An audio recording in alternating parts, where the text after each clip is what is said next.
یہ ٹیڑے کو سیدھا کرنے کا عمل ہے، درستگی کا عمل ہے، کجی اور ٹیڑھا پن دور کرتا ہے۔ یہی صلاۃ اگر نماز کی صورت میں ہو تو وہ بندے کا اللہ کے ساتھ جو تعلق ہے اسے سیدھا کرتا ہے۔ اگر صلاۃ نماز بن کر آئے تو بندے کا اللہ سے تعلق سیدھا ہو جاتا ہے۔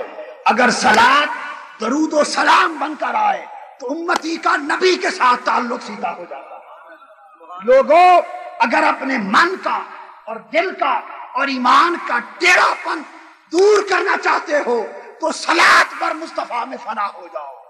جتنا درود و سلام پڑھو گے ذات مصطفیٰ پر، تمہارے اندر کا ٹیڑھا پن دور ہوتا چلا جائے گا، اور جتنا درود و سلام سے دور بھاگو گے اتنے اندر سے ٹیڑھے ہوتے چلے جاؤ گے۔ دنیا کا کوئی عمل تمہارے ٹیڑھے پن کو ختم نہیں کر سکتا۔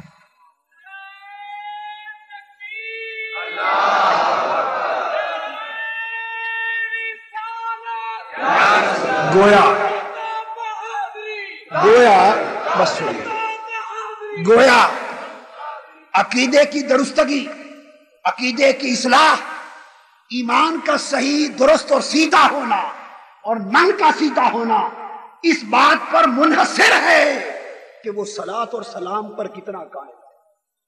جس کی صلاۃ و سلام زیادہ ہے اس کی نسبت اتنی سیدھی ہے، اس کا ایمان اتنا درست ہے، اس کا عقیدہ اتنا سیدھا ہے، اور جس میں صلاۃ و سلام کی جتنی کمی ہے اس کا عقیدہ اور ایمان اتنا ٹیڑھا ہے۔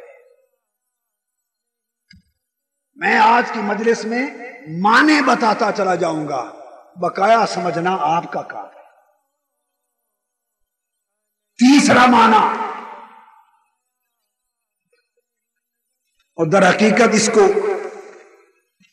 مادوں کے اعتبار سے دیکھیں تو 7 مادے پہلے بیان کر دیے تھے، یہ 10واں معنی بن جاتا ہے۔ تیسرا معنی اس اعتبار سے صلاۃ میں یہ بھی ہے، یہ جو کمر ہوتی ہے پشت اور نچلا دھڑ اور کولے جو ہوتے ہیں یہ کولے، ان کو حرکت دینا اور ہلانا، اس کو بھی صلاۃ کہتے ہیں۔ اور لفظ صلاۃ اس لیے کہا جاتا ہے کہ جب آدمی رکوع میں جاتا ہے، سجدے میں جاتا ہے تو کمر کو، کوہلوں کو حرکت دیتا ہے، اور یہ خشوع، خضوع، ادب اور تعظیم کی ایک صورت ہوتی ہے۔ خشوع، خضوع اور ادب و تعظیم کی ایک صورت ہوتی ہے۔ تو یہ علامت خشوع ہے، یہ حرکت دینا، ان کوہلوں کو، پشت کو، بیک کو حرکت دینا رکوع سجود کی شکل میں، یہ خشوع اور خضوع کی ایک علامت ہے، ادب اور تعظیم کی ایک علامت ہے کہ انسان جھکتا ہے، جھکنے سے کمر کی حرکت ہوتی ہے۔ تو گویا صلاۃ میں یہ بات پائی جاتی ہے کہ جتنا زیادہ ادب اور جتنا زیادہ خشوع و خضوع ہو وہ صلاۃ کہلاتی ہے۔ تو گویا بندہ تب بنتا ہے کہ وہ تعلق باللہ میں ادب کے کمال پر پہنچے، اور امتی تب بنتا ہے کہ وہ تعلق بالرسول میں ادب اور تعظیم کے کمال پر پہنچے۔ صلاۃ نماز کی صورت میں ادب الہی کا درس دیتی ہے، اور صلاۃ درود و سلام کی شکل میں ادب رسالت کا درس دیتی ہے، ادب رسالت کا درس دیتی ہے۔ حاضرین محترم، اب اگلا معنی جو 11واں بنتا ہے مادوں کے اعتبار سے، اور ویسے اگر آپ لے لیں تو چوتھا کر لیں۔ صلاۃ کا ایک معنی قرات ہے، کیا؟ پڑھنا۔ صلاۃ کا ایک معنی کیا ہے؟ قرات، پڑھنا، محض پڑھنا، قرات۔ یہ بات بڑی توجہ طلب ہے۔ قرآن مجید میں اللہ پاک نے فرمایا، جب مکہ میں حضور علیہ السلام نماز پڑھتے اور اس میں قرآن کی قرات کرتے، پڑھتے قرآن مجید، اونچی آواز کے ساتھ پڑھتے تھے، بآواز بلند، تو جو دشمن تھے اسلام کے، کافر مشرک، وہ حضور کا اونچی آواز سے جب پڑھنا سنتے تو چڑھتے۔ جب آقا اونچی آواز سے پڑھتے تو وہ چڑھتے، اور آقا علیہ السلام کو معاذ اللہ گالیاں دیتے، گالیاں دیتے، اور آپ کی نماز میں خلل ڈالتے، شور مچاتے۔ اس پر سورہ اسراء میں ہے، اللہ پاک نے حکم نازل فرمایا یہ بات بڑی توجہ طلب ہے، بڑی توجہ طلب ہے، آپ کے کئی عقدے حل کر دے گی، آپ کے کئی عقدے گتھیاں حل کر دے گی۔ اللہ پاک نے فرمایا میرے حبیب ولا تجہر بصلاتک ولا تخافت بہا، اے میرے حبیب اپنا پڑھنا، بصلاتک اپنا پڑھنا، قرات، آپ جو قرات کرتے ہیں محبوب، ولا تجہر، نہ تو اونچی کیا کرے، تو قرات پڑھنے، اونچا پڑھنے سے بھی روک دیا، اسے اونچا نہ کیا کرے، ولا تجہر بصلاتک، اپنی قرات کو اونچا نہ کرے، کیوں کہ اونچا پڑھنے سے دشمن چڑھتے ہیں، خلل ڈالتے، کافر دشمن اونچا پڑھنے سے چیختے، خلل ڈالتے، ولا تخافت بہا، اور محبوب میں ایسا بھی نہیں چاہتا کہ تو بالکل اونچا بھی نہ پڑھ، اس لیے کہ وہ تو غیر ہیں، دشمن ہیں، دشمن تو اونچا پڑھنے سے جلتے ہیں، اور محبوب کچھ اپنے بھی تو ہیں، تیرے غلام، صحابہ، مومن، مسلمان اپنے بھی تو ہیں، وہ جب سنتے ہیں اونچا پڑھا ہوا تو وہ ٹھنڈا ہوتے ہیں، ولا تخافت بہا، اور اس کو آہستہ بھی نہ پڑھ، محبوب اونچا بھی نہ پڑھ اور آہستہ بھی نہ پڑھ۔ اب آپ حیران ہوں گے کہ یہ کیا بات ہوگی، اونچا بھی نہ پڑھا کریں اور آہستہ بھی نہ پڑھا کریں، دو حکم آ گئے، ظاہراً متضاد ہیں مگر متضاد نہیں ہیں، یہ دو حکم دو الگ طبقات کے لیے ہیں۔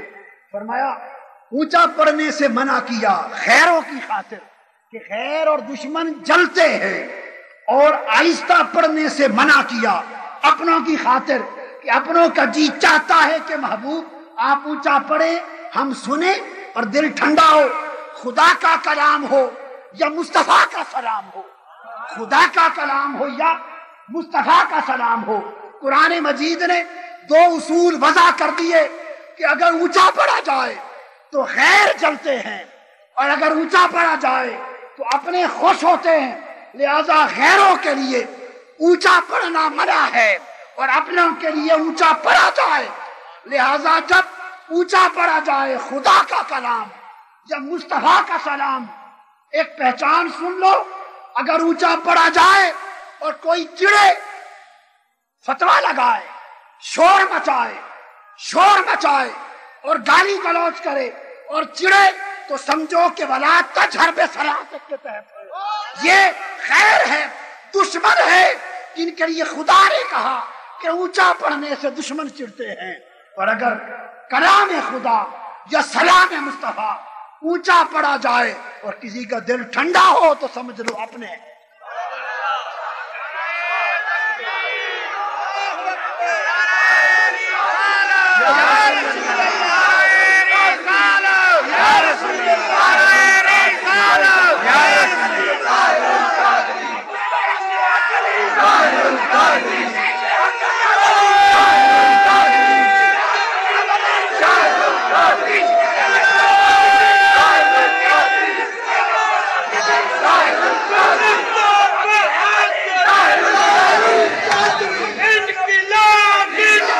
اس لیے دوستو سنیں، اس لیے دوستو جلنا بھی ثابت ہے اور ٹھنڈا ہونا بھی ثابت ہے، جو جھگڑا کرے اس کا ذکر بھی قرآن میں ہے، اور جس کا جی ٹھنڈا ہو اس کا ذکر بھی قرآن میں ہے۔ فرمایا ولا تجہر بصلاتک، کہ اونچا پڑھنے پر جلنے والا کون؟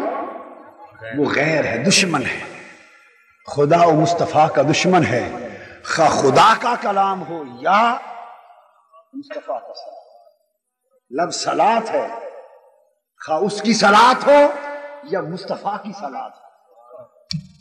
اونچا پڑھنا، جس کا دل جلے، جو فتوے لگائے اور جس کی جھوٹی شریعت حرکت میں آ جائے، سمجھو کہ یہ اس طبقے سے تعلق رکھتا ہے جن کی خاطر خدا نے فرمایا تھا محبوب یہ گالیاں دیتا ہے اونچا نہ پڑھا کرے، یہ چڑھتے ہیں اونچا نہ پڑھا کرے، وہ تب بھی چڑھتے تھے، وہ آج بھی چڑھتے، وہ تب بھی چڑھتے تھے، وہ آج بھی چڑھتے۔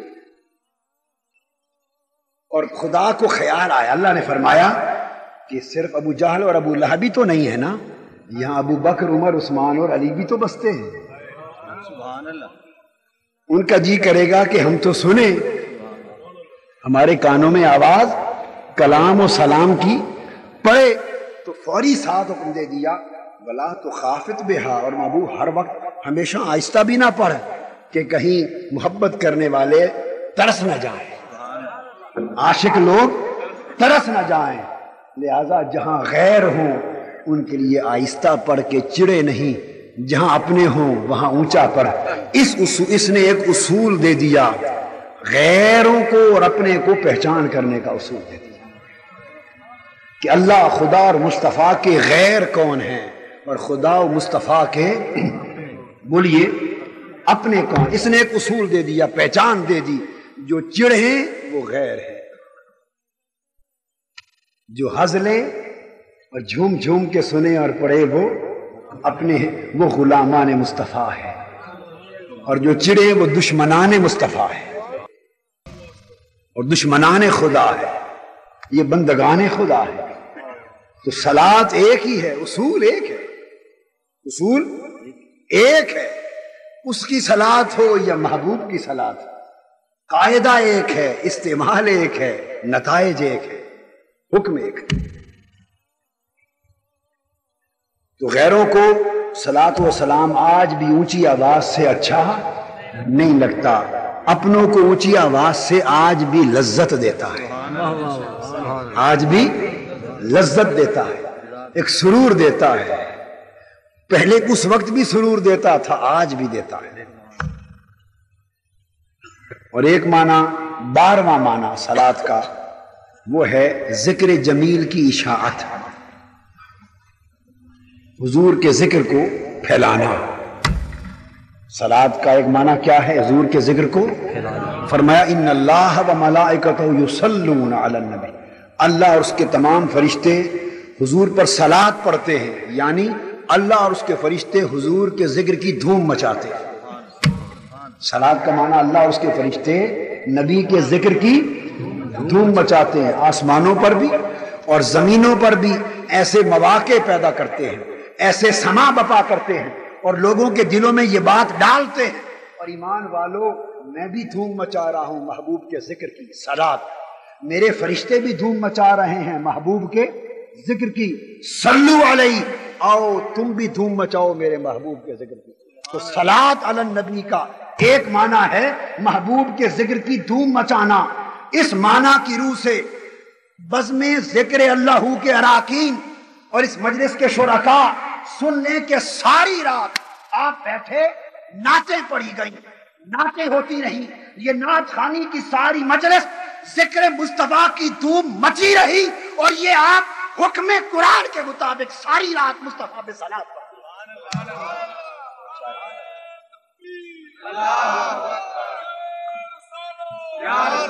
سیدی مرشدی سیدی مرشدی، اللہ نے دھوم مچائی، ورفعنا لک ذکرک کر کے، یصلون علی النبی، میں اپنے نبی پر صلاۃ پڑھتا ہوں۔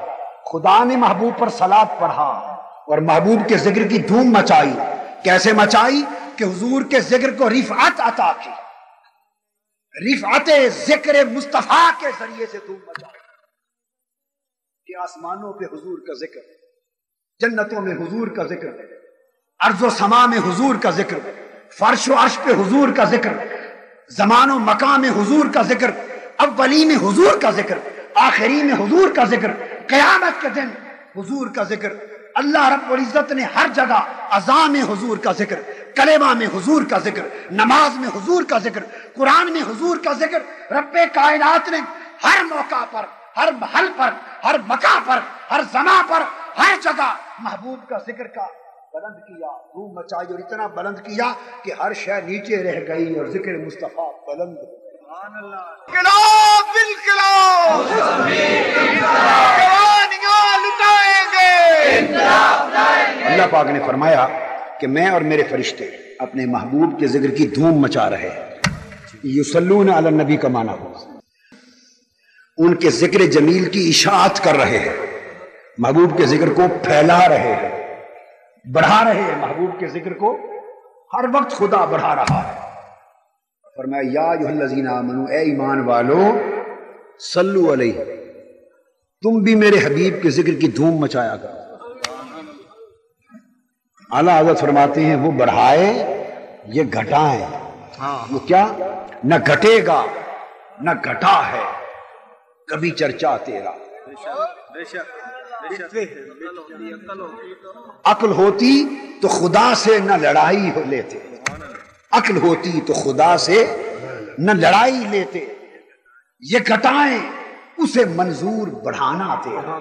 یصلون علی النبی، وہ اپنے محبوب کے ذکر کو بڑھا رہا ہے، محبوب کے ذکر کو بڑھا رہا ہے. میں نے چکوال میں خطاب کیا، چکوال میں صبح جا کے ختم ہوا خطاب، دیر سے شروع ہوا تھا، رات بھر اس طرح محفل نعت ہوئی، پھر حضور کا خطاب ہوا تو غالباً موضوع بھی تھا ورفعنا لک ذکرک، حضور کے ذکر پاک کی رفعت کا.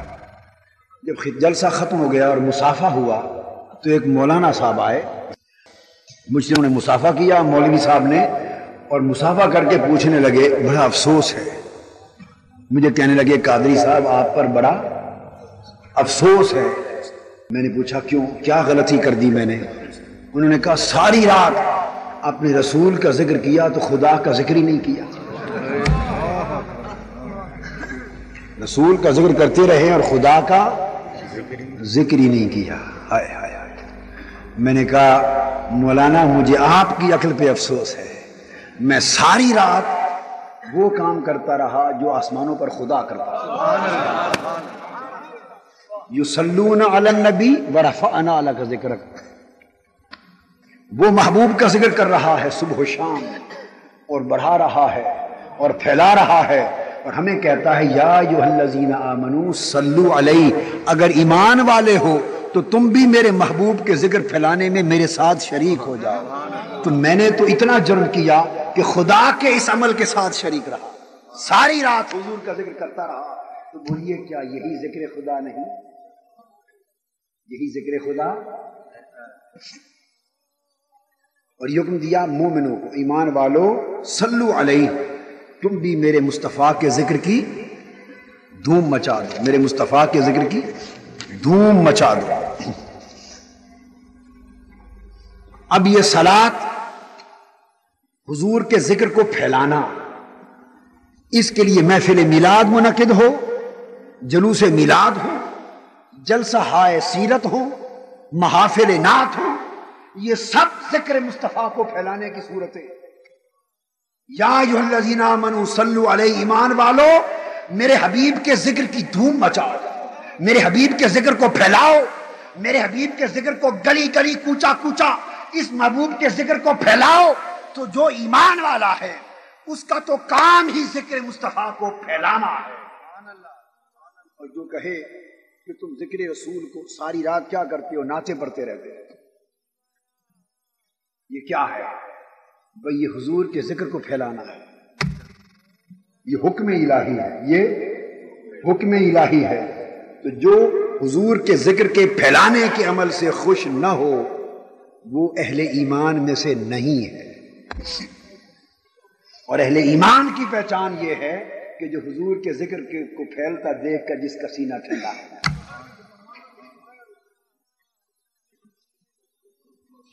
جب یہ بات اللہ پاک نے فرما دی، اب توجہ طلب، ساتھ اس کے فرمایا وسلموا،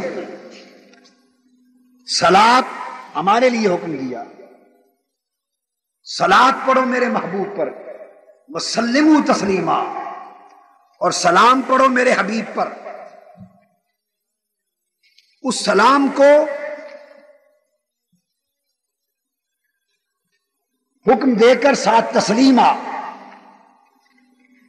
اس کا مفہوم یہ کیا کہ سلام پڑھو ایک تو کثرت کے ساتھ، اور ایک اس طرح کہ اس کا حق ادا ہو جائے، اور تسلسل سے کثرت کے ساتھ ہر وقت پڑھتے رہو. تو صلاۃ کو سلام کے ساتھ لازم کیا، اور دو الگ حکم دیے، دو الگ حکم دیے، تو گویا اہل ایمان کے لیے فرائض میں سے ہے کہ وہ حضور پر صلات بھی پڑھیں اور حضور پر سلام بھی پڑھیں۔ میں اس کے علمی معنی کی طرف اب نہیں جانا چاہتا، بات زیادہ مشکل نہ ہو جائے، میں اس کو عام فہم انداز سے آگے سمجھانا چاہتا ہوں کہ صلات اور سلام کے دو الگ حکم دیے۔ یہ بات اس لیے سمجھانا چاہتا ہوں، بعض احباب یہ سمجھتے ہیں کہ خالی درود پڑھ لیا تو اسی میں سلام بھی ہو گیا، خالی درود پڑھ لیا تو اسی میں سلام بھی ہو گیا۔ یہ تصور غلط ہے، یہ تصور غلط ہے۔ درود اللہم صلی علی سے شروع ہوتا ہے۔ حضور علیہ الصلوۃ والسلام نے صحابہ کرام کو التحیات اور تشہد پڑھایا اور سمجھایا۔ سیاستہ کی حدیث ہے، کیا سیاستہ کی حدیث ہے، صحیح ہے۔ آقا علیہ السلام نے صحابہ کرام کو التحیات جو آپ پڑھتے ہیں، تشہد پورا سمجھایا، قرآن کی سورت کی طرح پڑھایا اور یاد کرایا، اور اس میں السلام علیک ایھا النبی سمجھایا۔ السلام علیک ایھا النبی، سلام ہو آپ پر اے نبی، یہ ہے السلام علیک یا نبی اللہ، یہ معنی ہے اس کا۔ السلام علیک ایھا النبی کا معنی کیا ہے؟ السلام علیک یا نبی اللہ، السلام علیک یا رسول اللہ۔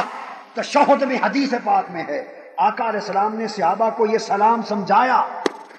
اب جو بتانا چاہتا ہوں حدیث میں، صحابہ نے پوچھا آقا سلام تو ہم سمجھ گئے، سلام تو ہم جان گئے، اب بتائیے صلات کیا ہے؟ صحابہ کے سوال سے پتا چلا کہ سلام اور شے ہے اور سلام اور شے، کیونکہ سلام تشہد میں سمجھ گئے تھے، السلام علیک ایھا النبی، سلام سمجھ گئے تھے، اور سلام سمجھ کر پوچھا کہ آقا سلام تو ہم سمجھ گئے، اب بتائیے کہ صلات کیسے پڑھیں؟ تو آقا نے پھر اللہم صلی علی محمد سیدنا محمد کا درود سمجھا دیا، فرمایا صلات یہ ہے، صلات یہ۔ تو تشہد کے پہلے حصے میں جو پڑھا جاتا ہے وہ سلام ہے، اور شہادت کے بعد جو پڑھا جاتا ہے وہ صلات ہے۔ صحابہ کرام نے آقا سے سلام الگ سیکھا، صلات الگ سیکھا۔ صلات دعا ہے، سلام انشاء ہے، صلات میں رب کو پکارتے ہیں، سلام میں مصطفیٰ کو پکارتے ہیں، صلات میں خدا کو پکارتے ہیں کہ اے اللہ تو حبیب پر صلات پڑھ، صلات میں خدا کو پکارتے ہیں، اور سلام میں السلام علیک یا ایھا النبی، ایھا النبی یا نبی اللہ، آپ پر سلام ہو۔ سلام میں مصطفیٰ کو پکارتے ہیں۔ رب کائنات نے محبوب کے سلام کو پہلے رکھا، صلات کو بعد میں رکھا۔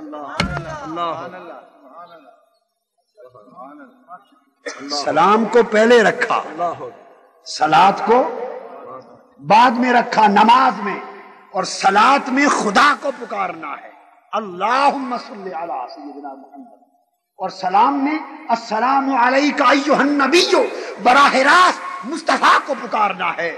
تو سلام کو پہلے رکھا، یہ بات سمجھانے کے لیے، یہ بات سمجھانے کے لیے کہ ارے مجھے پکارنے والوں، میں اپنی پکار تب قبول کرتا ہوں پہلے مصطفیٰ کو پکارو، میرے مصطفیٰ کو پکارو، ان کی بارگاہ میں سلام نیاز عرض کرو، پھر میری بارگاہ میں درخواست کرو تو قبول ہے۔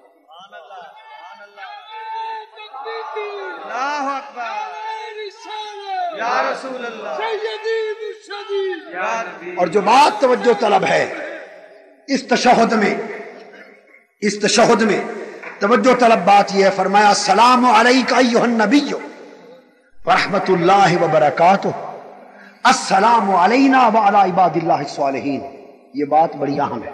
صحابہ کہتے ہیں، سیاستہ بخاری، مسلم، ابو داؤد، ترمذی، مسند احمد، دار قطنی، تمام کتب میں حدیث ہے۔ عبداللہ بن مسعود رضی اللہ تعالیٰ عنہ روایت کرتے ہیں، وہ کہتے ہیں کہ یہ حکم اترنے سے پہلے ہم اللہ پر بھی سلام پڑھتے تھے، جبرائیل پر، میکائیل پر، فرشتوں پر نام لے لے کر سلام پڑھتے تھے۔ یہ حضور علیہ السلام نے فرمایا، یہ چھوڑ دیا، یہ سلام حضور نے سمجھا دیا، تشہد اور سلام کا طریقہ۔ اور فرمایا نام لے لے کر الگ اب کسی پر سلام پڑھنے کی ضرورت نہیں۔ حدیث پاک کے الفاظ عبداللہ ابن مسعود روایت کرتے ہیں، آقا نے بتایا کہ جب تم کہتے ہو السلام علینا وعلی عباد اللہ الصالحین، سلام ہو ہم پر اور اللہ کے تمام نیک بندوں پر، تو حضور السلام نے فرمایا صحابہ کرام کو کہ جب تم نے یہ کہہ دیا کہ اللہ کے تمام نیک بندوں پر، عباد اللہ الصالحین پر سلام ہو، تو فرمایا سارے اللہ کے نیک بندے، خواہ وہ آسمانوں پر ہیں یا زمینوں پر، سب پر سلام ہو گیا۔ بڑی اہم حدیث ہے، حدیث صحیح ہے، توجہ طلب یہ بات ہے۔ سیاہ ستہ میں تمام کتب میں یہ حدیث آئی، ابن مسعود رضی اللہ تعالیٰ عنہ راوی، آقا نے فرمایا کہ جب تم نے یہ پڑھا السلام علینا وعلی عباد اللہ الصالحین، تو اللہ کے جتنے بھی نیک بندے ہیں ان میں پیغمبر نبی رسول بھی آ گئے جو زمین پر ہیں، اور ان میں فرشتے بھی آ گئے جو آسمان پر ہیں۔ فرمایا آسمان والوں پر بھی سلام ہو گیا اور زمین والوں پر بھی، اللہ کے جتنے مقرب بندے ہیں سب پر سلام ہو گیا۔ یہ حضور نے سمجھایا خود، اور سمجھا کر مسئلہ، اور ساتھ سمجھایا کیا کہ مجھ پر الگ سلام کرو۔ تو پہلے السلام علیک ایھا النبی، تو کیا جب سارے آسمان اور زمین والے اللہ کے مقرب بندوں پر سلام ہو گیا عموم میں، تو اس میں حضور علیہ السلام شامل نہیں ہے؟ بولیے، کیا آقا اس میں عباد اللہ الصالحین میں شامل نہیں؟ جب شامل ہیں اور سارے نبیوں پر سلام ہو گیا عباد اللہ الصالحین کے ذریعے، اور سارے فرشتوں پر سلام ہو گیا، تو حضور پر بھی ہو گیا۔ جب عموم میں سارے شامل ہیں تو پھر غور طلب نکتہ یہ ہے کہ فرمایا نہیں عموم میں سارے شامل کر لو، حضرت آدم کو شامل کر لیا، حضرت نوح کو کر لیا، ابراہیم کو کر لیا، حضرت اسماعیل کو کر لیا، سلیمان و داؤد کو کر لیا، حضرت موسیٰ، زکریا، عیسیٰ، یحییٰ، سب پیغمبروں کو شامل کر لیا، جبرائیل، اسرائیل، میکائیل، اسرافیل، سارے فرشتے عموم میں سلام میں شامل ہو گئے، سارے پیغمبر سلام کی تعمیم میں السلام علینا وعلی عباد اللہ الصالحین میں شامل ہو گئے، مگر حکم ہوا کہ عموم میں سب کو شامل کر لو مگر میرے مصطفیٰ کو شامل نہ کرو۔ میرے مصطفیٰ کو شامل، اس کو الگ خصوص پہ رکھو۔ پہلے کہو السلام علیکہ ایھا النبی، یا رسول اللہ، آپ پر جدا گانا سلام، جو آپ کی شان کے لائق ہے، جو آپ کے مرتبے کے لائق ہے، میرے حبیب پر جدا گانا سلام کہو، میرے حبیب پر جدا گانا سلام کہو۔ ورحمت اللہ وبرکاتہ، اور باقی دیکھیے جو باقی پیغمبروں، فرشتوں، سب صالحین کے لیے ہے، اس میں سلام کا ہے، رحمت اور برکات کا ذکر ساتھ حضور پر جدا گانا سلام کرایا، اس کو رحمت اللہ وبرکاتہ کے اضافات سے کرایا، تاکہ سلام بر مصطفیٰ حضور کے شایان شان ہو جائے اور جدا گانا ہو جائے، اور باقی سب پر سلام عموم میں آ جائے۔ یہ نماز میں ہر روز، ہر نماز میں، ہر تشہد میں یہ سبق دیا گیا ہے، اس سبق کو ہر مسلمان دہراتا ہے، اور بار بار حضور پر الگ سلام، باقی سب پر الگ سلام پڑھا کر یہ سبق ہر روز بتایا جاتا ہے۔ لوگوں، مصطفیٰ کو کبھی عموم میں اپنے ساتھ شامل نہ کیا کرو، عموم میں اپنے ساتھ شامل نہ کیا کرو۔ کتنی نادانی ہے، انہوں نے دین کو کیا سمجھا، قرآن کو کیا سمجھا، نماز کو کیا سمجھا، مقام مصطفیٰ کو کیا سمجھا، احکام خدا کو کیا سمجھا، کہ ہر نماز میں یہ سبق دیا جائے کہ مصطفیٰ کو عموم میں شامل نہ کرو۔ جب نماز ہر روز یہ بتائے، اور جب خطاب کرنے کھڑے ہوں تو مصطفیٰ کو خصوص سے ہٹا کے عموم میں لے آئیں، اور اسے اپنے جیسا سمجھیں، اپنے آپ میں شامل کریں، اپنے آپ میں داخل کریں، اور اپنا مماثل جانیں۔ ارے نادان، اگر مصطفیٰ کو اپنا مماثل سمجھ لیا تو نماز سے بغاوت ہو گئی، احکام خدا سے بغاوت ہو گئی، دین کی روح سے بغاوت ہو گئی۔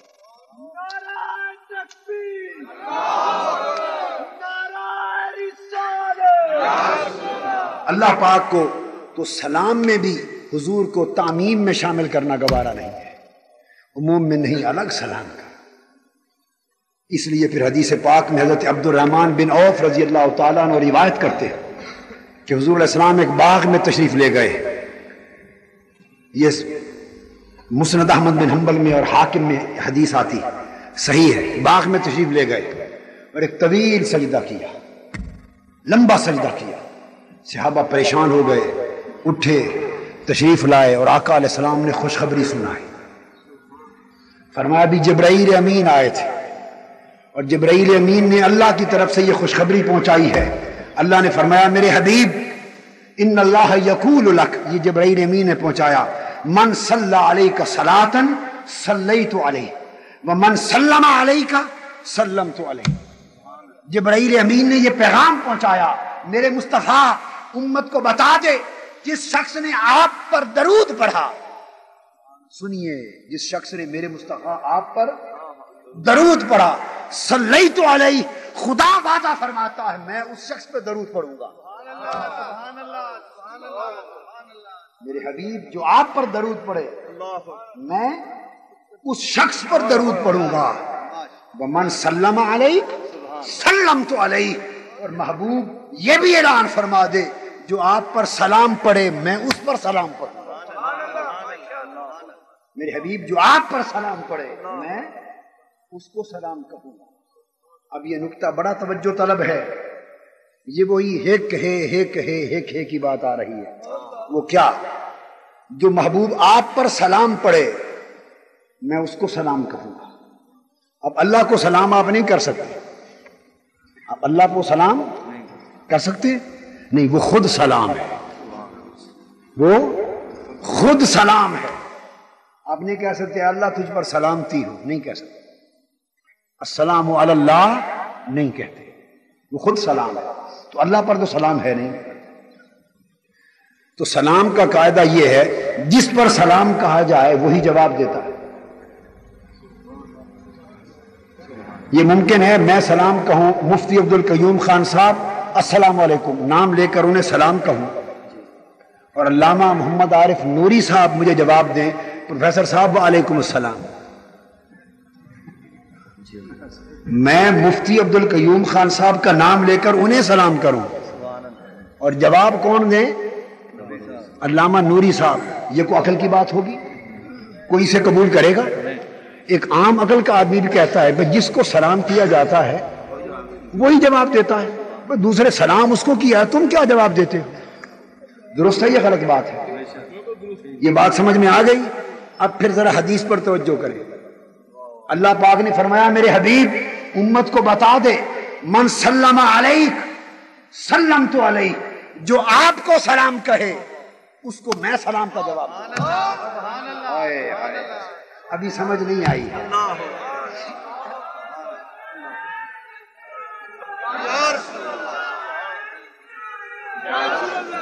یعنی اللہ پاک نے فرمایا جبرائیل امین کے ذریعے جا میرے مصطفیٰ کو بتا دے اور میرے مصطفیٰ امت کو بتا دے جو یہ کہے السلام علیکہ یا رسول اللہ, جو کہے میرے حبیب آپ پر سلام ہو, تو اللہ جواب دیتا ہے والسلام علیکہ یا عبد اللہ, میرے بندے تجھ میں سلام ہو.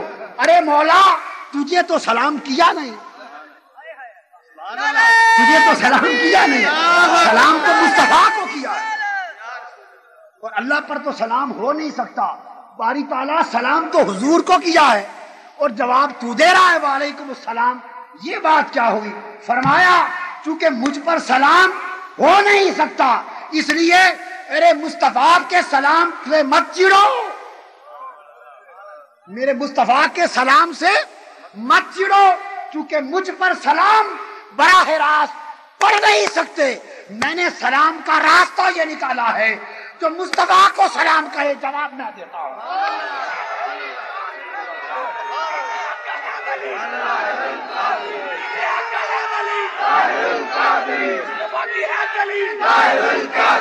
خدا کی عزت کی قسم, خدا کی عزت کی قسم, اس حدیث کا معنی یہ ہوا, اس حدیث کا معنی یہ ہوا کہ جب آپ کھڑے ہو کر کہتے ہیں یا نبی سلام علیکہ, کیا کہتے ہیں؟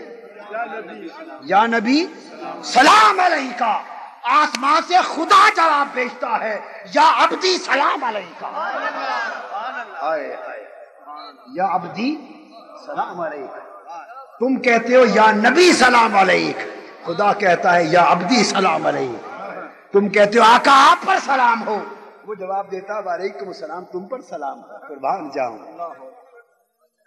ہائے ہائے، جو حق کو ڈو کر جانے کافر تھے مشرک ہے۔ سیدی مرشدی یا نبی یا نبی، سیدی مرشدی یا نبی یا نبی، غلام ہے غلام ہے رسول کے غلام ہے، غلامی رسول میں موت بھی قبول ہے، غلامی رسول میں موت بھی قبول ہے، جو ہوگا عشق مصطفیٰ زندگی فضول ہے۔ یہ تو روایت ہے، حدیث سے عبد الرحمن بن عوف سے مروی، اور حضرت ابو طلحہ انصاری سے مروی حدیث، حضرت ابو طلحہ انصاری رضی اللہ تعالیٰ عنہ، اور حدیث نسائی میں ہے۔ اب پہلی حدیث پر اضافہ سنیے، ان محدثین نے جو حدیث صحیح روایت کی وہ کیا ہے؟ وہ فرماتے ہیں پہلی حدیث میں تھا من صلی علیہ صلاۃ صلیت علیہ، جس نے آپ پر صلاۃ پڑھا اللہ فرماتے میں اس پر صلاۃ پڑھتا ہوں، اور جس نے محبوب آپ پر سلام پڑھا میں اس پر۔ تو یہ ایک کے بدلے میں ایک تھا، ایک کے بدلے میں ایک تھا۔ اب حضرت ابو طلحہ انصاری نے کہا کہ ہم نے حضور سے یوں سنا، سبحان اللہ، کسی موقع پر آقا نے فرمایا کہ اللہ پاک نے فرمایا کہ میرے حبیب من صلی علیہ صلاۃ صلیت علیہ عشرا ومن سلم علیہ سلمت علیہ عشرا، کہ آپ ابو طلحہ فرماتے ہیں کہ اللہ نے فرمایا حضور کی زبان اقدس سے کہ حبیب جو آپ پر ایک بار درود پڑھے میں اس شخص پر 10 بار درود پڑھتا ہوں، اور جو آپ پر ایک بار سلام کہے میں جواب میں 10 بار سلام کہتا ہوں۔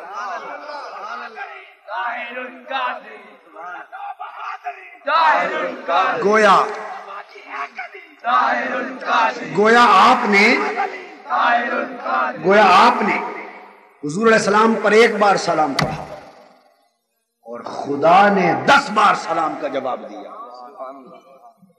تو جو حضور کے سلام سے چڑھتا ہے اسے گویا اللہ کے سلام سے چڑھ ہے، اسے اللہ کا سلام نہیں چاہیے، اور یقیناً حضور کے سلام سے چڑھنے والے پر اللہ کی سلامتی ہو ہی نہیں سکتی۔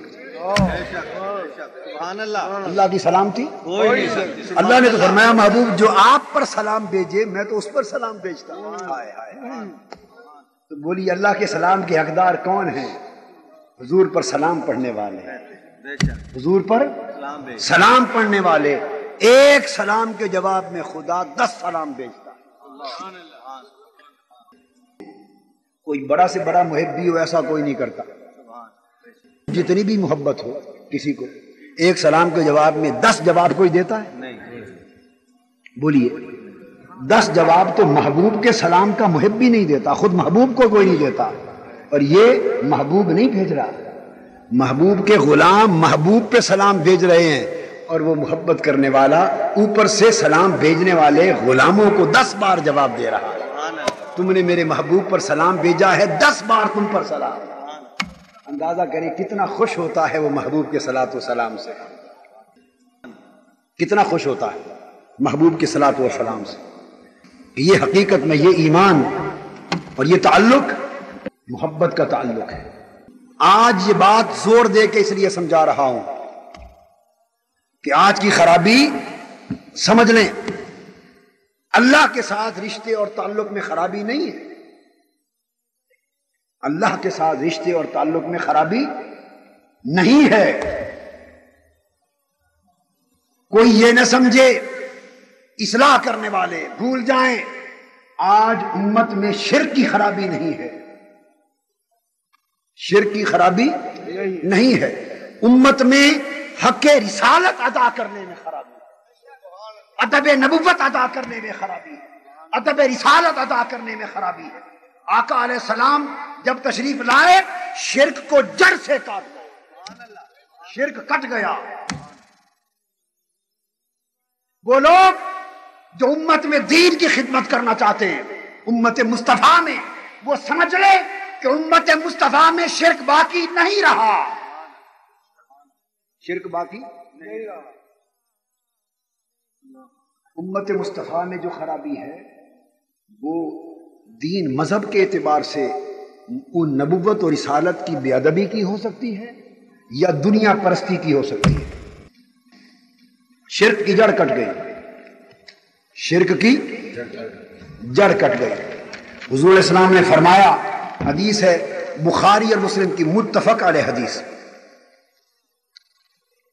حضور صلی اللہ علیہ وآلہ وسلم آخری سال وصال سے قبل, اپنی وفات مبارکہ سے قبل آخری سال میں صحابہ کرام کو ساتھ لیا اور شہدائے احد کے مزار پر گئے.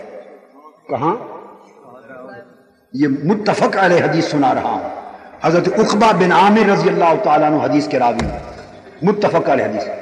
شہدائے احد کے مزارات پر گئے, صحابہ کرام کو ساتھ لیا.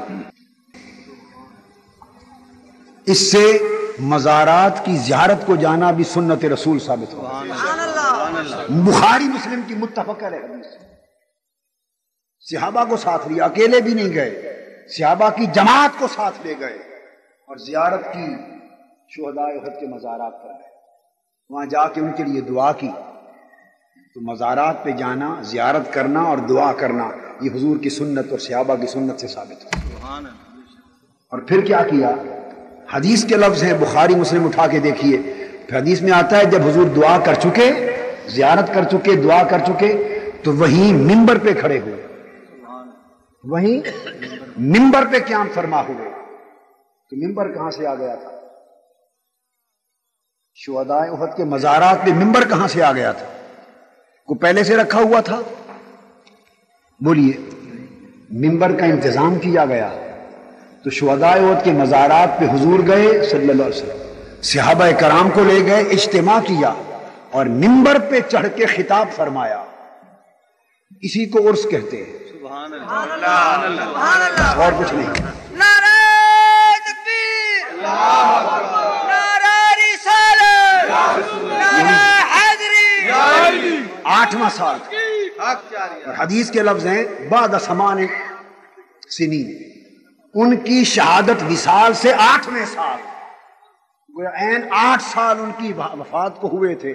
اس سے اندازہ ہوتا ہے تو گئے بھی اس دن جو ان کا یوم شہادت اور یوم وفات تھا.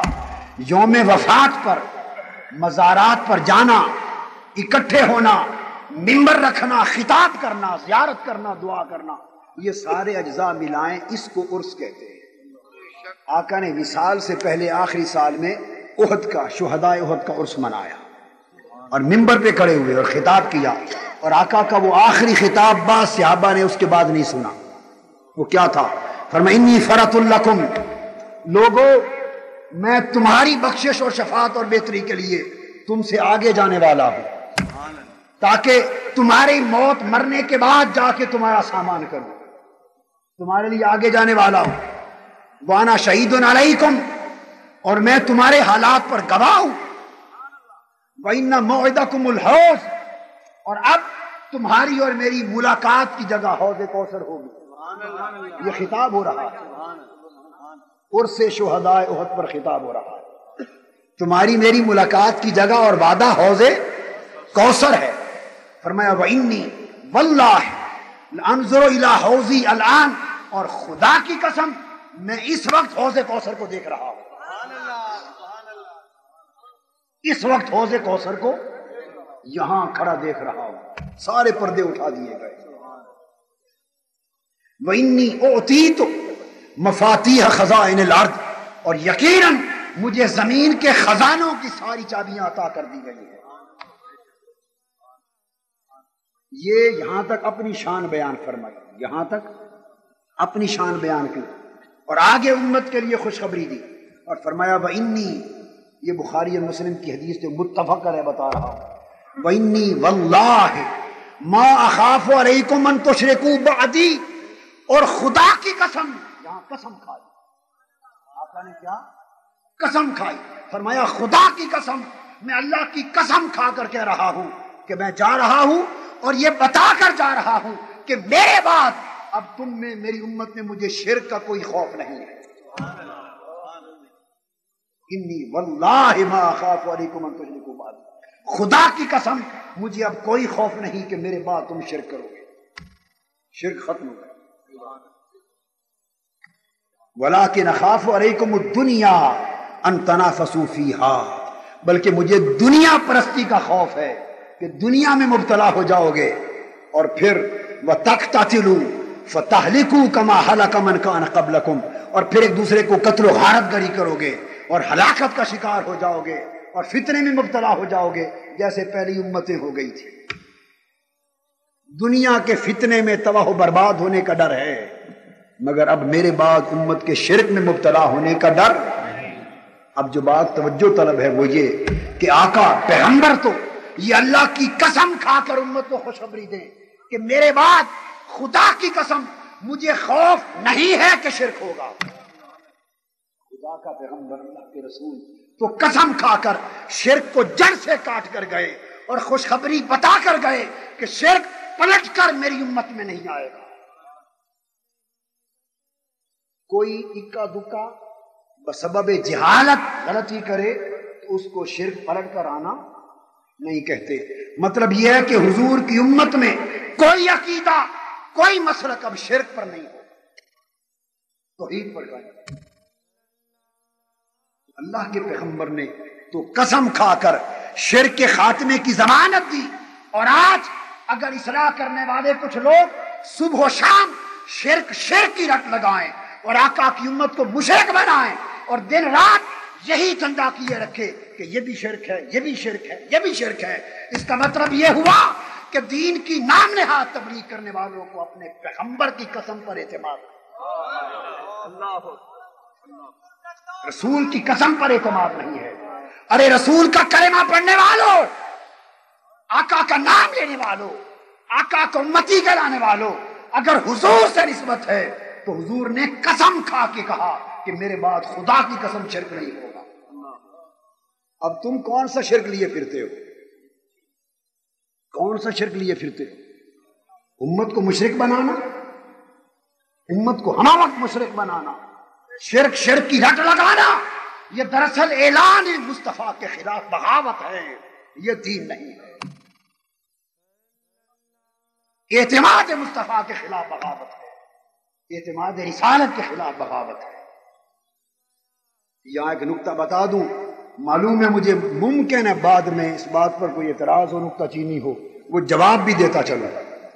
شاید کوئی یہ کہے کہ یہ خوشخبری تو صرف صحابہ کو سنائی گئی تھی اور قیامت تک کی امت کے لیے اور ہمارے لیے نہیں تھی، یعنی کوئی یہ کہہ سکتا ہے کہ یہ اعلان صرف صحابہ کے لیے تھا کہ صحابیوں تم شرک میں مبتلا میرے بعد نہیں ہوگے، اور صحابہ کو شرک سے بچ جانے کی ضمانت دی گئی تھی، باقی ساری امت کے لیے نہیں تھی۔ کوئی یہ اعتراض کر سکتا ہے، اس کا جواب پہلے دے دوں کیونکہ یہ بات پورے ملک میں جائے گی، پورے جواب سن لو۔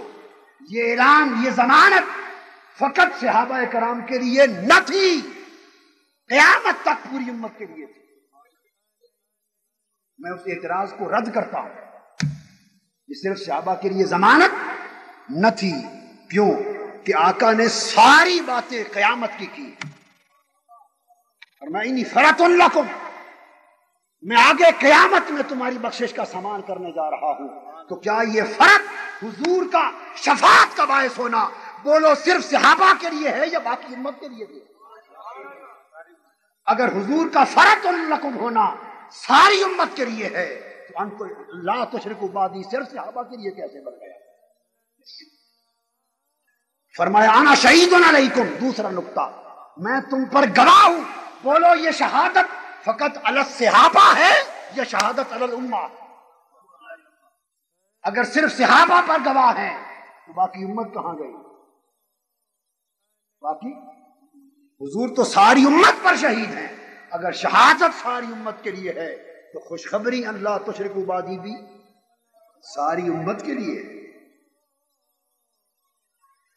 اور جہاں ایک خوشخبری بتائی ہے ایک بری خبر بھی بتائی ہے، ایک اچھی خبر بتائی ہے اور ایک بری خبر بتائی ہے۔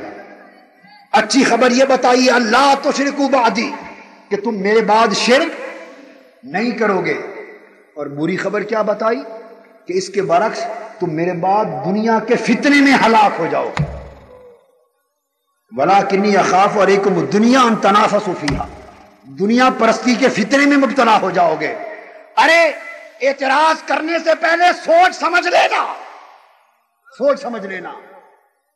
اگر یہ کہو کہ اللہ تشرکوا بعدی کی خوشخبری کہ میرے بعد تم شرک نہیں کرو گے صرف صحابہ کے لیے تھا، اگر اسے صحابہ کے لیے کرو گے اور باقی ساری امت کو نکالو گے تو دنیا پرستی کا فتنہ بھی صرف صحابہ کے لیے معاذ اللہ ماننا پڑے گا، امت کے لیے نہیں. ایمان جاتا رہے گا. چونکہ بیک وقت دو باتیں کہی ہیں کہ خدا کی قسم میرے بعد تم شرک میں مبتلا شرک نہیں ہوگا بلکہ دنیا پرستی کا فتنہ ہوگا. اب جواب دو، آدھا نہیں پڑھنا ہوگا حدیث کو، حدیث پوری پڑھنی ہوگی. اگر شرک ختم ہونے کی خوشخبری صرف صحابہ کے لیے ہے معاذ اللہ، تو پھر دنیا پرستی کے فتنے میں ہلاک ہونا بھی معاذ اللہ صحابہ کے لیے رہا تو جماعت صحابہ کا حیثیت کیا رہے؟ کیا یہ عقیدہ رکھ لیا جائے کہ صحابہ کرام دنیا پرستی کے فتنے میں ہلاک ہو گئے؟ اگر یہ عقیدہ ہے تو کہاں گئی وہ حدیث خیر القرون کرنی ثم الذین یلونہم ثم الذین یلونہم؟ ہم اور تم تو صبح و شام صحابہ کرام کو مثالی بیان کے کر کے پیش کرتے ہیں کہ سب سے اعلیٰ دور صحابہ کا تھا، اور صحابہ کی سنت کو سنت مانتے ہیں، اور جو صحابہ نے نہ کیا اس کو بدعت کہتے ہیں، اور صحابہ کو سنت مصطفیٰ مانتے ہو. ایک طرف صحابہ بِأَيِّهِمْ اقْتَدَيْتُمْ اهْتَدَيْتُمْ، انہیں نمونہ ہدایت مانا جائے تمام صحابہ کو ایک طرف، اور ایک طرف اخاف علیکم الدنیا ان تنافسوا فیہا وتقتتلوا وتہلکوا کما ہلک من کان قبلکم. دوسری طرف یہ مانو کہ وہ دنیا کی فتنے میں ہلاک ہو گئے، ایمان بچے گا؟ اور یہ ہو نہیں سکتا کہ یوں کہو کہ نہیں یہ شرک ختم کرنے کی ضمانت تو صحابہ کو دی اور دنیا کے فتنے میں ہلاک ہونے کی بات امت کو کی. دوہرے میں یار تو ہو نہیں سکتے. حدیث ایک ہے، بیان ایک ہے، جملہ ایک ہے، خطاب ایک ہے، بات ایک ہے، دو ٹکڑے نہیں بن سکتے. آقا علیہ السلام در حقیقت اپنی امت کو قیامت تک کے لیے خطاب کر رہے تھے کہ میری امت، میں دنیا میں اپنی تبلیغ کا حق ادا کر کے جا رہا ہوں. وہ شرک جسے بچانے کے لیے نوح علیہ السلام سے لے کر عیسیٰ علیہ السلام تک پیغمبر آتے رہے، وہ شرک مٹاتے رہے اور شرک پھر سر اٹھاتا رہا. وہ شرک مٹاتے رہے اور شرک پھر سر اٹھاتا رہا. میں چونکہ آخری نبی اور رسول تھا، میں امت کو خوشخبری دے کے جا رہا ہوں کہ میری بعثت کے بعد شرک ہمیشہ کے لیے ختم ہو گیا. اب میری امت میں شرک پلٹ کر نہیں آئے گا. جیسے عیسیٰ علیہ السلام کی امت میں شرک پلٹ کر آ گیا تھا یا نہیں؟ 3 خدا بنا دیے تھے.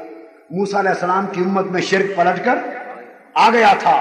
جیسے پہلے پیغمبروں کی امت میں ان کے بعد شرک پلٹ کر آ جاتا تھا. فرمایا انی واللہ ما اخاف علیکم ان تشرکوا بعدی. اب میں نے شرک کی جڑ کاٹ دی ہے، میری امت میں قیامت تک اب شرک پلٹ کے پھر نہیں آئے گا. تو فرمایا جیسے امت میں قیامت تک شرک نہیں آئے گا مگر میری امت میں کیا آئے گا؟ دنیا پرستی کا فتنہ. حضور کا فرمان سچ ثابت ہوا. شرک حضور کی امت میں نہیں آیا، دنیا پرستی آ گئی. دنیا پرستی. تو دوستو اب متفق علیہ حدیث آقا کا اعلان اور خدا کی قسم کھا کر اعلان کیا اور ضمانت دی کہ میرے بعد شرک کا کوئی خوف نہیں. سعاد اگر حضور سے وفاداری ہے اور دین مصطفیٰ سے نسبت ہے تو حضور کی امت پر مشرک ہونے کی تہمت بند کر دو. آقا کی امت مشرک نہیں ہے اور یہ شرک کی رٹ بند کر دو. یہ تو نہیں. اور خرابی کیا ہے؟ ایک دنیا پرستی کی خرابی، اور خرابی امت میں میں نے عرض کیا شرک نہیں آئے گا. شرک، یہ کتاب ہے میری الاربعین فی فضائل النبی الامین، میری کتاب، اس میں حدیث ہیں، ان کو پڑھیے. شرک نہیں آئے گا. خرابی کیا آئے گی؟ حضور کی گستاخی آئے گی. شرک کا خطرہ نہیں بلکہ نام نہاد من گھڑت توحید کے نام پر اور رد شرک کے نام پر گستاخی رسالت ہو رہی ہے. یہ آئی، یہ جیسے آپ کو میں نے حضور کا فرمان سنایا کہ آقا نے فرمایا خدا کی قسم میرے بعد شرک نہیں آئے گا، اسی طرح حضور نے یہ بھی بتا دیا کہ میرے بعد قیامت کے دن آخری زمانے میں میری گستاخی کرنے والے لوگ آئیں گے، گستاخی کرنے والے لوگ آئیں گے. ابو سعید خدری رضی اللہ تعالیٰ عنہ حدیث کے راوی ہے، متفق علیہ حدیث ہے، یہ بھی بخاری اور مسلم میں. حدیث کے الفاظ ہیں کہ حضور علیہ السلام مال غنیمت تقسیم فرما رہے تھے. کسی شخص نے اعتراض کیا کہ ہمارا حق زیادہ تھا، ہمیں کم ملا، ایسی باتیں کی.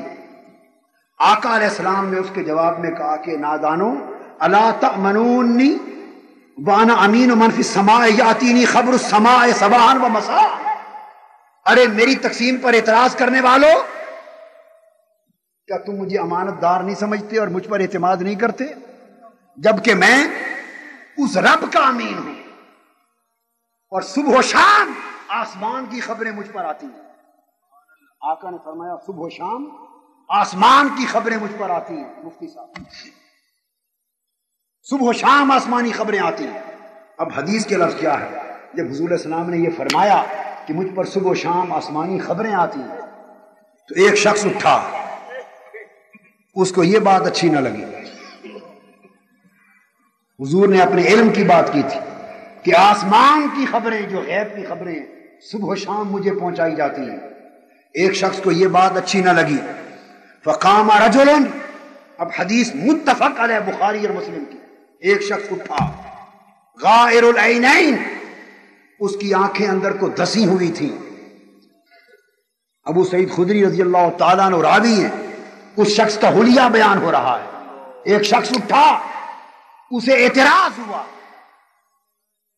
کہ یہ نبی اعلان کر رہا ہے کہ مجھ پر غیب کی خبریں آتی. حضور کے علم غیب پر، حضور کے علم وسیع پر، آسمانی اطلاع پر اعتراض کس کو ہو گیا کہ حضور نے یہ فرما دیا؟ معاذ اللہ. ایک شخص اٹھا، اس کی آنکھیں دسی ہوئی تھی. مشرف الوجنتین، اس کی جو گالیں تھی یہ گالوں کی ہڈیاں ابھری ہوئی تھی. ناشز الجبہہ، پیشانی ماتھا ابھرا ہوا تھا. کس اللحیہ، داڑھی بہت بڑی گھنی تھی. کس اللحیہ، داڑھی بڑی گھنی بھری ہوئی تھی. محلوق الرأس، سر منڈا ہوا تھا، ٹنڈ کرایا ہوا تھا. داڑھی گھنی تھی، محلوق الرأس، سر منڈا ہوا تھا. مشمر الازار، اور تہبند ٹخنوں سے اوپر آدھی پنڈلی تک اٹھایا ہوا تھا. یہ میں بخاری اور مسلم پڑھ رہا ہوں، یہ صحیح بخاری اور صحیح مسلم پڑھ رہا ہوں، کسی مولوی کی لکھی ہوئی کتاب نہیں سنا رہا. وہ شخص اٹھا، صحابہ کرام علامت بیان کرتے ہیں. کیوں بیان کی؟ آگے آپ کو سبب بتاؤں گا. ورنہ کئی باتیں ہوتی تھیں تو کیا پوچھنے والے، بات کرنے والے کے حلیے بیان کیے جاتے ہیں ہر حدیث میں؟ کئی سائل آتے، کئی باتیں ہوتی تھی کہ کبھی کسی راوی نے کسی پوچھنے والے کے حلیے بھی عام طور پہ بیان کیے تھے. ضرورت ہی نہیں پڑتی تھی کہ حلیے کو بیان کرنے کی کیا ضرورت ہے. اصل جو بات ہوئی وہ بتانی چاہیے تھی، اصل بات بتانی چاہیے تھی. حلیہ کیوں بیان کیا؟ اس میرے سوال کو ذہن میں رکھ لیں. ایک ایک نشانی گن کر کیوں بتائی؟ اس سوال کو ذہن میں رکھ لیں کہ ٹنڈ کیا ہوا تھا، داڑھی بہت بڑی گھنی تھی، آنکھیں دسی ہوئی تھی، اور تہبند ٹخنوں سے اوپر آدھی پنڈلی تک اٹھایا ہوا تھا. یہ نشانی بتائی جا رہی ہے. کیوں؟ فقال یا رسول اللہ اتق اللہ، اور اس نے کھڑے ہو کر معلوم ہے کیا کہا؟ معاذ اللہ، حضور کو توحید کا درس دیا. وہ نام نہاد توحید پرست تھا، نام نہاد توحید کا مبلغ تھا. کہتا ہے اے رسول اللہ کے رسول، اللہ سے ڈرو. معاذ اللہ، حضور کو کہتا ہے یا رسول اللہ اللہ سے ڈریے. کیوں؟ یہ جو کہا ہے کہ مجھے آسمان کی خبریں آتی ہیں غیب کی، یہ غیب کا علم تو اللہ کو ہوتا ہے. آپ کو کیسے آ گیا؟ معاذ اللہ، یہ اعتراض کیا اس نے، حضور کے آسمانی علم پر اعتراض کیا اور کہا کہ اللہ سے ڈریے۔ اس شخص نے حضور کے علم پر اعتراض کیا اور خدا سے ڈرنے کا کہا۔ استغفر اللہ العظیم۔ آقا علیہ السلام نے فرمایا بدبخت، تباہ ہو جاؤ، کیا مجھ سے زیادہ بھی کوئی اللہ کے سے ڈرنے کا حقدار ہے؟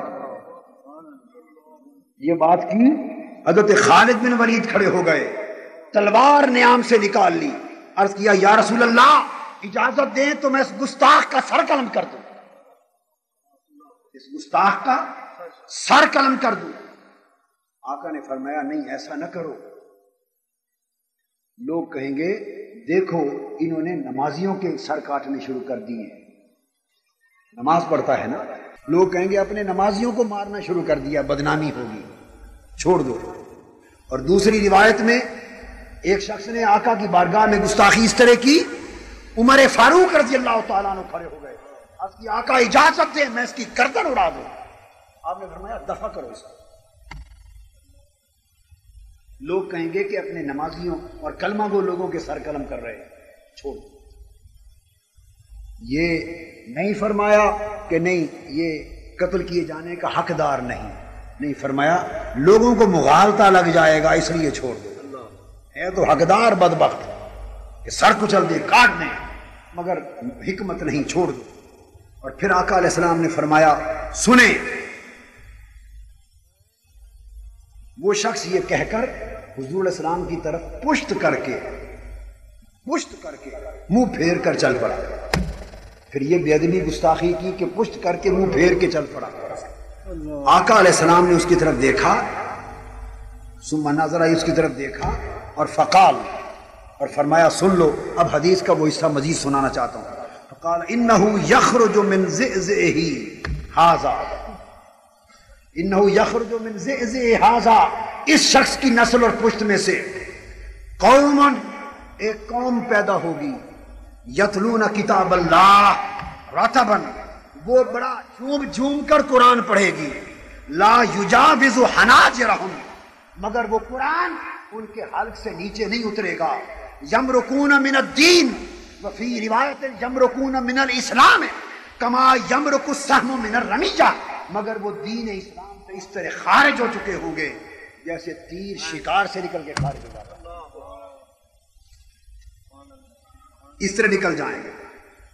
اور دوسری روایت میں حدیث میں آقا نے فرمایا فَإِنَّ لَهُ أَصْحَابًا، جو وہ قوم اس کی پشت میں سے نکلے گی اور اس کے ساتھی ہوں گے، يَحْقِرُ أَحَدُكُمْ صَلَاتَهُ مَعَ صَلَاتِهِ وَصِيَامَهُ مَعَ صِيَامِهِمْ، یہ اتنی نمازیں پڑھیں گے کہ صحابہ سے فرمایا تمہیں اپنی نمازیں ان کی نمازوں کے مقابلے میں کم لگیں گی، یہ اتنے روزے رکھیں گے کہ تمہیں اپنے روزے ان کے روزوں کے مقابلے میں کم لگیں گے، مگر یہ دین سے خارج ہوں گے۔ یہ آقا علیہ السلام نے فرمایا، اور یہ علامہ ابن تیمیہ نے اپنی کتاب الصارم المسلول میں پورے باب میں سیاستہ کی حدیثیں جمع کی۔ اور نسائی میں جو روایت ہے حضرت ابو برزہ رضی اللہ تعالیٰ عنہ سے، وہ الفاظ بڑے توجہ طلب ہیں۔ محدثین نے کہا، اور کئی سمجھتے ہیں کہ اس کا اشارہ خوارج کی طرف تھا، اس کا اشارہ صرف خارجیوں کی طرف تھا جو خلافت راشدہ کے آخری دور میں پیدا ہوئے، اور ان خوارج کی طرف اشارہ کیا جا رہا تھا، لیکن نہیں، میں یہ بتا دینا چاہتا ہوں کہ یہ اشارہ فقط اس صدی کے آخری دور کے خارجیوں کی طرف نہیں تھا، بلکہ اشارہ یہ تھا کہ آخری دور امت میں قیامت تک وہ طبقہ آتا رہے گا۔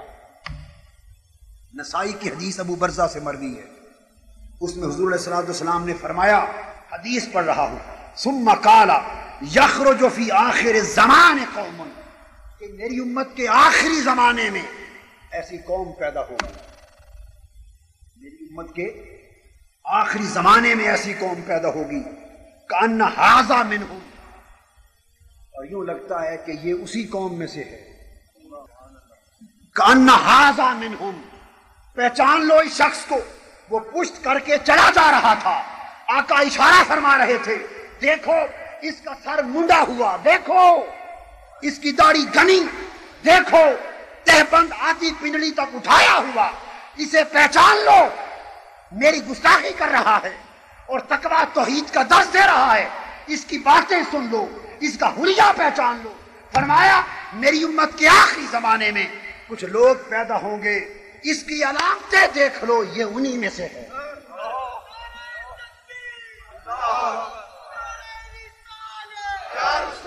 اور آگے سنیے، یہ انہی میں سے ہے۔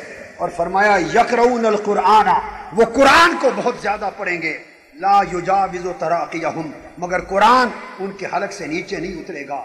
یمرقون من الاسلام کما یمرق السهم من الرمیہ، مگر وہ اسلام سے اس طرح خارج ہو جائیں گے گستاخی رسول کے سبب، بے ادبی مصطفیٰ کے سبب اور اہانت نبوت کے سبب، جیسے تیر شکار سے نکل جاتا ہے۔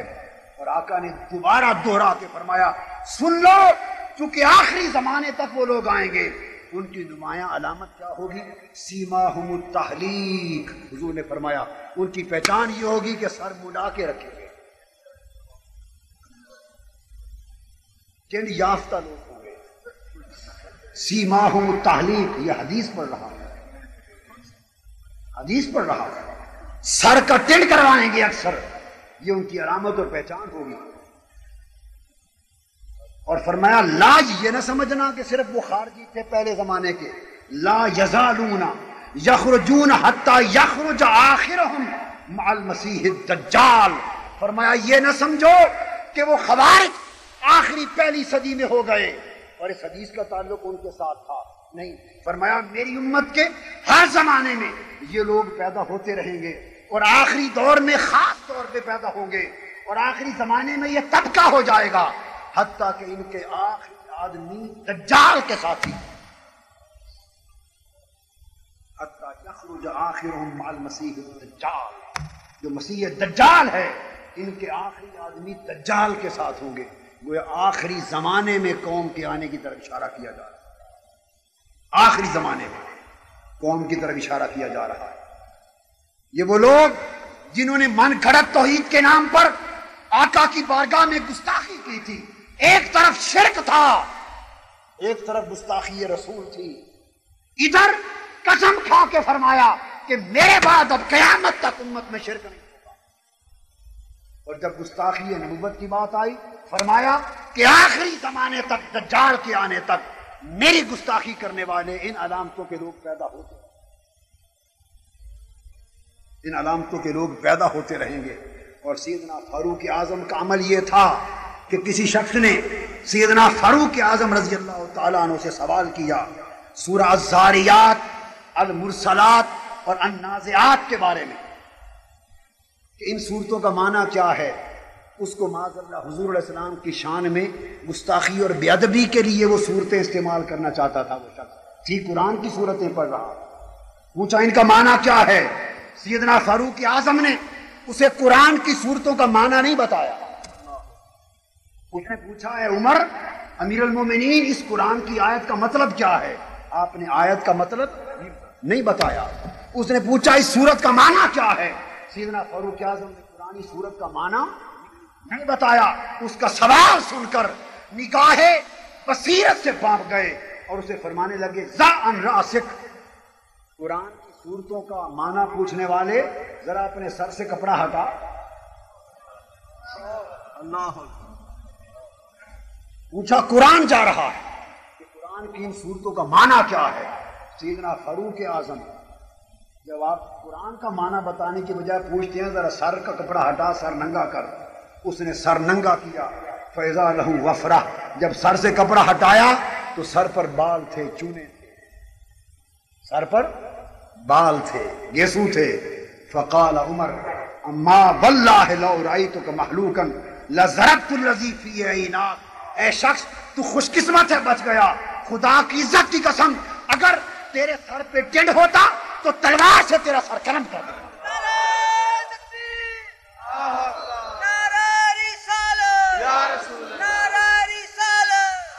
پھر تیرے قرآن کا درس بھی تمہیں میری تلوار سے بچا نہ سکتا، اور قرآن کی معنی طلبی بھی بچا نہ سکتی، کہ میں سمجھ جاتا کہ جو قرآن کی صورتوں کا معنی پوچھتا پھرتا ہے اس قرآن کے در پردہ تیرے اندر گستاخی مصطفیٰ ہے۔ اور یہ نہیں فرمایا کہ تیرا سر قلم کر دیتا، بلکہ لذرا اس نفرت سے فرمایا ضربت الذی فی عیناک، یہ جو دو آنکھیں جس میں دسی ہوئی ہیں نا، تمہاری دسی ہوئی ہیں، یہ اڑا دو۔ پھر سیدنا فاروق اعظم نے خط لکھا گستاخان رسول کے بارے میں، خط لکھا تمام اطراف میں، اور فرمایا کہ اس علامت کے لوگ جس کے پاس بیٹھے ہیں اسے اپنی مجلس سے اٹھا دو۔ حاضرین محترم، آج کی یہ مجلس اس بات کا پیغام ہے کہ ایمان سراسر محبت مصطفیٰ اور ادب مصطفیٰ۔ ارے محفل ناز منعقد کرنے والوں، اللہ کی عزت کی قسم، میں آپ کو علی وجہ البصیرہ سمجھا رہا ہوں۔ اگر ایمان چاہتے ہو، ایمان محبت مصطفیٰ ہے، ایمان ادب مصطفیٰ ہے، ایمان عشق مصطفیٰ ہے، ایمان نسبت مصطفیٰ ہے، ایمان تعلق مصطفیٰ ہے، ایمان غلامی مصطفیٰ ہے۔ اگر عشق اور ادب مصطفیٰ ہے تو پھر قرآن کے درس بھی قبول، حدیث بھی قبول، سنت بھی قبول۔ اگر عشق اور ادب مصطفیٰ نہیں تو ہر شے خدا کی بارگاہ میں مردود ہے۔ آؤ یہ سبق سیکھ لو اور اوڑھنا بچھونا اپنی زندگیوں کا حضور کا عشق و محبت، حضور کا ادب اور حضور کی محبت کو بنا لو، اور حضور کی محبت و ادب کو وہ اوڑھنا بچھونا بناؤ کہ گلی گلی کوچا کوچا محبت مصطفیٰ اور ادب مصطفیٰ کے نغمے بجاتے پھرو۔ صلی اللہ علیہ وآلہ وسلم۔